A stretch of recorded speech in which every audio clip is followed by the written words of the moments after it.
The moment Eleanor saw her husband, Benjamin Clark, holding another pregnant woman, her world shattered. She demanded to know who the woman was. He just said she was unimportant. 一个不重要的人，我回家给你解释。我只想要一个真相，只要你说，我就行。孩子是我。Devastated, Eleanor bit her lip until it bled. Then the other woman, Sarah Jenkins, stepped forward and said it was an accident and she never wanted the child. Eleanor screamed for her to stop talking. She suddenly collapsed from the shock. Benjamin abandoned his mistress, who was clutching her stomach in pain, and rushed his wife home. Later, as he bandaged her hand, he tried to explain. 那天晚上是我做的。江总，感谢您这么久以来对我的照顾。来，我见你。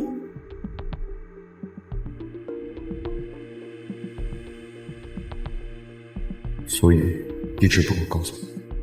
He never expected that single night would result in a child. Eleanor stared at him coldly and asked why he hadn't made Sarah get an abortion. He said Sarah had a special condition and could die if she had an abortion. So he said he could only let her give birth first. Before Eleanor could respond, he made an excuse about a meeting and left. What he didn't know was that on that same day, Eleanor had been at the hospital. While he was in the delivery room with his mistress, Eleanor was in an office signing papers to abort the child they had wanted for 5 years. 你确定要打掉这个孩子吗？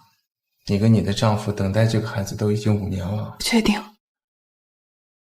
好吧，那需要我通知你丈夫过来陪你吗？不用了。Her 5-year marriage was ending in the most brutal way imaginable. For the next week, he didn't come home. Eleanor refused to eat or sleep and just sat on the sofa in the dark. The housekeeper, Maria, worried sick and told her Benjamin knew he was wrong and still loved her. Eleanor knew he loved her, but it didn't matter anymore.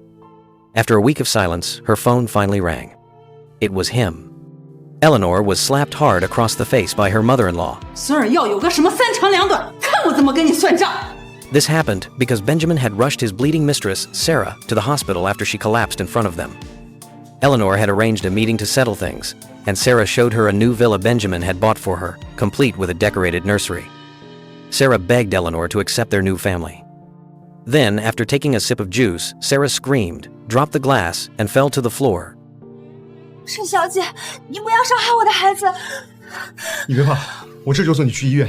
What Benjamin didn't know was Eleanor had been hiding outside a club the night before. His friend Michael had called, saying he was drunk. When Eleanor arrived, she saw Sarah begging him to come home with her. 别动我！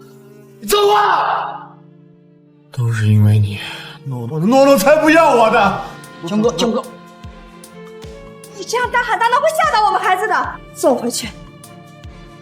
He sobered up and left with Sarah, walking right past Eleanor's hiding spot without seeing her. The next day, he came home begging for forgiveness. Crying, he swore he was wrong and begged her not to leave. It was only then that Eleanor agreed to meet his mistress. Back at the hospital, the doctor said the baby was fine. Benjamin's parents arrived and were relieved. But his mother turned and scolded Eleanor, calling her spoiled and useless. To everyone's shock, Benjamin defended his wife by yelling the baby was a bastard he didn't want anyway. His mother was furious and shouted that she'd waited 5 years for a grandson. Only then did Benjamin realize his parents had known about the affair all along. Disgusted, he grabbed Eleanor's hand and walked out. In the car, he apologized for his mother's cruelty. But Eleanor just asked when the baby was due. He told her it was in 7 days. In that moment, she decided she would leave him on the day his child was born. As Sarah's due date neared, Eleanor told Benjamin to go be with her, saying no woman should be alone giving birth. He hugged her, full of guilt. With 7 days left, Eleanor packed her bags and prepared divorce papers. She also got a text confirming her flight, booked for the day after the baby was born. But the next second, she felt a sharp pain in her stomach. At the hospital, the doctor told her she was pregnant. After 5 years of trying, she was finally having a child, but it came at the worst possible time. She knew she should get an abortion, but she couldn't bear the thought of giving up this baby any more than she could bear giving up her husband. She went home and hid the news. She watched Benjamin spend the next few days doting on Sarah, bringing her food and helping her walk. Eleanor packed his clothes, burned their wedding photo, and booked an abortion appointment for 6 days from then. The night before Sarah was due, Benjamin begged her to take him back once the other child was born. Eleanor lay still, pretending to sleep, her heart breaking. The next morning as he left for the hospital, Sarah called him scared and alone. Eleanor told him to go be with her. After he left, she grabbed her suitcase and went to her own appointment. As she sat waiting, his mistress and husband walked out of the maternity clinic hand in hand. He was shocked to see her, but she stayed calm and said she understood it was his responsibility. Sarah mocked her and said she was forced into the affair. Eleanor replied no one forced her to sleep with a married man. Sarah clutched her stomach, screamed in pain, and Benjamin abandoned his wife again to help her. He walked right past Eleanor and left her alone in the hospital hallway. As Benjamin rushed Sarah into the delivery room, Eleanor calmly walked into another operating room ready to abort the child they'd waited 5 years for.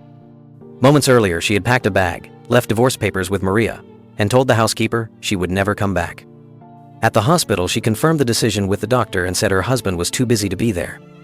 But as she walked toward the operating theater, she saw him. He was coddling Sarah, who cried out in labor. While Eleanor lay on the operating table, she apologized to the baby she was about to lose. Her husband was in the room next door, coaching his mistress through every contraction. Soon a baby's cry filled the air. Sarah anxiously asked if it was a boy. Her face fell when the nurse announced it was a healthy girl. She called the newborn a money-losing product. Herr Lover, however, seemed relieved. He told her he'd give her enough money because now that the child was born, his job was done. He could finally go back to his wife, Eleanor. He stepped out to call her, but her phone was turned off. Just then he ran into her doctor, Dr. Evans. Dr. Evans immediately scolded him for letting his wife go through surgery alone. Benjamin was confused and asked what surgery. Dr. Evans looked at him in disbelief. The abortion, he said. The words hit Benjamin like lightning. He sprinted down the hall, screaming his wife's name. But it was too late. The room was empty. A nurse told him the procedure was over and the patient had already left. He collapsed to his knees in despair. Dr. Evans explained the baby had been 6 weeks along. Benjamin wept, realizing his wife had personally ended the child they had longed for, all because of him.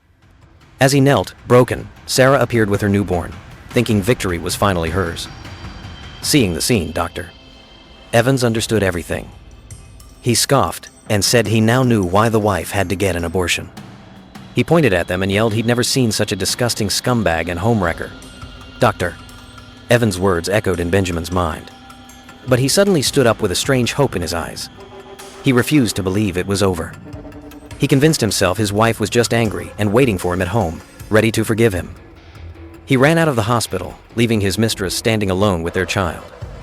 After running out of the hospital, Benjamin sped home, screaming his wife's name. The housekeeper, Maria, met him at the door and handed him the divorce papers and a tablet. On the screen, Eleanor's face appeared. She told him that after years of marriage, she had failed to give him a child and took the blame. She said she knew how badly he wanted a baby, and that was why she was letting him go. She told him to go have a child of his own and that they should part on good terms. Benjamin fell back in his chair, realizing his wife had known everything. She knew he'd allowed the affair. She knew he secretly wanted the other woman to have his baby. In his greed, he had tried to have it all and ended up losing the only person who truly mattered. While he broke down, Eleanor was at the airport, on a plane, leaving his life forever. Benjamin was left alone in the empty mansion, drowning his sorrows in alcohol and replaying her last words. He called her phone again and again, but it was always off. In a fit of rage, he smashed his phone and tore through the house, searching for any trace of her. But everything was gone. Her clothes and belongings had vanished. He sank to the floor of her empty closet, clutching the last piece of her clothing he could find. He remembered her promise to never leave him. He had shattered that promise, and now she was gone. Meanwhile, Eleanor arrived back at her childhood home in the countryside, a place she hadn't visited in years. Her parents, Mr. and Mrs. Hayes, looked her up and down. Her mother immediately berated her for coming home empty-handed. When Eleanor announced she was divorced, the parents and gossiping neighbors were shocked. Her father grabbed a broom and beat her, calling her worthless for not consulting them before making such a big decision. Her mother screamed, furious that she had left such a rich family. She said they were counting on her husband's money to pay for her brother's dowry. To them, their daughter was not a person but a source of income. Eleanor was dragged into the house where the verbal abuse continued. Her father demanded to know how much money she got. When she said she left with nothing, he exploded with rage. Her mother accused her of cheating and said that's the only reason she would have left empty-handed. Eleanor finally broke down and yelled that her husband had cheated and had a child with another woman. Her father's only response was to ask if she could get back together with him. Her mother called her a useless hen who couldn't even lay an egg and said she had no right to act like a phoenix in front of a rich man. Eleanor tried to leave, but her parents dragged her back, saying since she was divorced, she was their property again. They planned to lock her up until her brother Daniel returned to decide what to do with her. Locked in a dark, dusty storeroom, Eleanor overheard her parents outside the window. Her father, Mr. Hayes, was planning to sell her to an old, crippled man from the next village to pay for her brother's dowry. She thought about the 5 years of peace her husband, Benjamin, had given her, shielding her from these monsters. But now they were separated, and she didn't want to drag him back into her nightmare.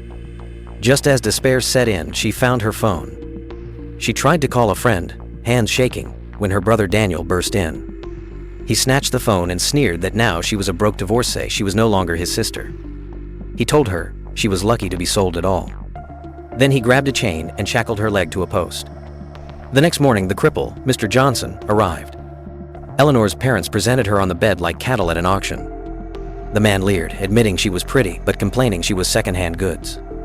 Her father bragged she came from a wealthy family, so she knew how to behave.